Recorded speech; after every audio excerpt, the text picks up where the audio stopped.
মানুষ অসুস্থ হলে তার মনের ইচ্ছা, শক্তি, মনোবল সব হারিয়ে যায়, নষ্ট হয়ে যায়, তাই না? ঠিক আমারও তেমন হয়েছে। আমি অসুস্থ হয়েছি আর আমার মনের শক্তি, জ্বর সব মনে হয় যে হারিয়ে ফেলছি। তারপরে ডাক্তার যে একটু আশ্বাস দিবে ভালো হওয়ার, তা না। ডাক্তার আরো জটিলতা করে দিয়েছে আর না জানি না আমার কি হয়েছে। আসসালামু আলাইকুম, সবাই কেমন আছেন? নিশ্চয়ই সবাই ভালো আছেন? আলহামদুলিল্লাহ। আমি আপনাদের দোয়ায় অনেক, অনেক ভালো আছি। এই তো ব্যাগ বুকসা বেঁধে চলে যাচ্ছি রাজশাহীতে ডাক্তার দেখানোর জন্য। আর আমার টয় টোপলা দেখে তো মানুষ মনে করবে যে আমি ডাক্তার দেখাতে যাচ্ছি না, হয়তো বা কোনো ট্যুরে যাচ্ছি অনেক দিনের জন্য, তাই না? এখন তো তা না, আমি যাচ্ছি ডাক্তার দেখানোর জন্য। আর আমার সঙ্গে সবাই পাঁচ দুয়ার লাগছে সবাই। আমি ভাবছি বেড়াতে যাচ্ছি, এই বলে সবাই আমার পিছু নিয়েছে।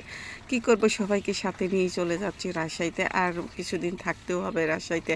আর দেখেন ভদ্রবাবুটা মনটা ভীষণ খারাপ, ট্রেন আসতে দেরি হয়েছে। ও ট্রেনে উঠবে কত শখ করতেছে, কিন্তু ট্রেনই আসতেছে না, এই জন্য মনটা খারাপ করে সাহেববাবুর মতন এই যে দাঁড়িয়ে আছে, দেখতেই তো পাচ্ছেন। আজকে ট্রেনটা অনেকটাই লেট ছিল, তারপরে অনেক যে সন্ধ্যা লেগে গেছে, রাত হয়ে গেছে, অনেকটুকুই রাত হয়েছে, সন্ধ্যা না। তারপরে এই যে সে মুড়ি মাখানোওয়ালা আসলো, সবাই মুড়ি মাখা খাবে, আমার তো খাওয়া যাবে না। আর দেখে তো আমি লোভ সামলাতে পারতেছি না, আমার ভীষণ পছন্দ। তারপরে ওই লোভ মানে আর কি করব, খেয়েই নিছি আমি। তারপরে এই যে ট্রেনে আসার মানে কিছুক্ষণ আগে আমি সব কিছু কিনে নিয়ে দাঁড়িয়ে আছি, কিছুক্ষণের মধ্যেই ট্রেন চলে আসবে। একজন ট্রেনে ওঠার আগে কিছু খাবার কিনে নিয়েছি। আমার ট্রেনে উঠলে বা বাসে উঠলে কোনো কিছু খেতে ইচ্ছা করে না, কিন্তু তারপরেও যে আমার সঙ্গে পাঁচ দুয়ার যাচ্ছে, পাঁচ দুয়ারে খিদা লাগে।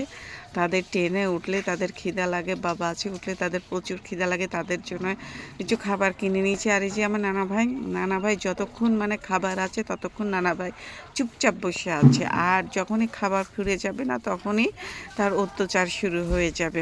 যাই হোক, ট্রেনটা কিন্তু অনেক ফাঁকা ছিল, চলাফেরা করেও আরাম পাইছি। আর এই যে এসি বগি তো ফাঁকা তো থাকবেই, তাই না?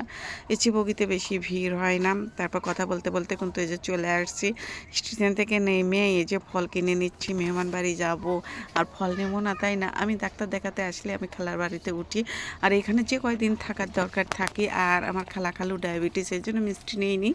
কিছু ফল কিনে নিয়েছি, পেয়ারা কিনেছি, তরমুজ কিনতেছি, এগুলো পেলেই তারা অনেক খুশি। আর যেহেতু বাড়িতে কেউ থাকে না, তারপর মামাকে বললাম যে একটু বড় দেখে দেন, এর থেকে আর বড় তরমুজ নেই, এটাই নিয়েছি আলহামদুলিল্লাহ। আর মামা অনেক হাসাচ্ছে, মামা পরিচিত মামা তো। আর এখানে আসলে আমি এখান থেকে ফল টল কিনে, আর মামাটা খুবই ভালো। আমাদের ট্রেনটা লেট থাকার কারণে কিন্তু আমাদের বাড়ি আসতে আসতে অনেক মানে দেরি হয়ে গেছে। এখন রাত বাজে 12টা, আর 12টার সময় আমরা বাড়ি আসছি। যাই হোক, সবাই ভালো থাকবেন, সুস্থ থাকবেন, আমাদের জন্য দোয়া করবেন। আপনাদের জন্য অনেক অনেক দোয়া ও ভালোবাসা রইল। আজ এই পর্যন্তই, টাটা।